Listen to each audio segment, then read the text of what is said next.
edirsiniz. Bəli. Keçək cari xəbərlərə maraqlı və cəlbedici bir xəbərlə başlayırıq. Bugün Bakı və Sumqayıt şəhərləri, eləcə də Abşeron rayonu üzrə bu ayın pensiyalarının qrafikdən əvvəl ödənilməsi nəzərdə tutulub. Bununla bağlı Dövlət Sosial Müdafiə Fondu məlumat yayıb.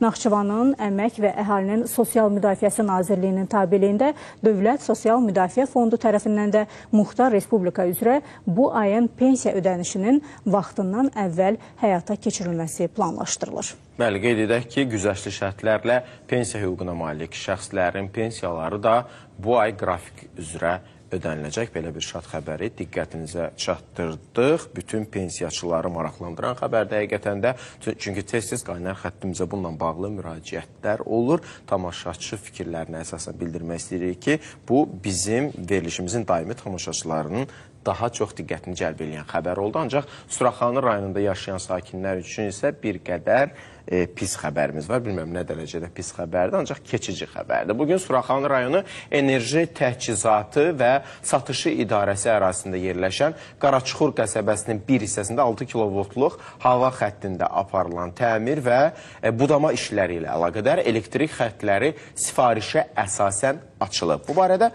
Azərişıq məlumat yayıb. Bəli, bununla əlaqədar Qaraçuxur qəsəbəsinin Nizami İsmailov və Cəlal Qurbanov küçələrində elektrik enerjisinin verilməsində məhdudiyyət yaranıb. Təmir işləri başa çatandan sonra sözü gedən ərazilər daha keyfiyyətli elektrik enerjisi ilə təmin olunacaq. Bəli, Qaraçuxur qəsəbəsinin Nizami İsmailov və Cəlal Qurbanov küçəsində bildiyim qədərilə siz də həmin ərazidə yaşayırsınız. Bəli, həmin ərazidə yaşayanlar bu günləri bir qədər fasilə ilə elektrik enerjisini alacaqlar. Bundan sonra, təmirdən sonra isə həmin ərazilərdə keyfiyyətli elektrik enerjisinə təminat yaranacaq. Bu barədə Azərişıq məlumat yayıb.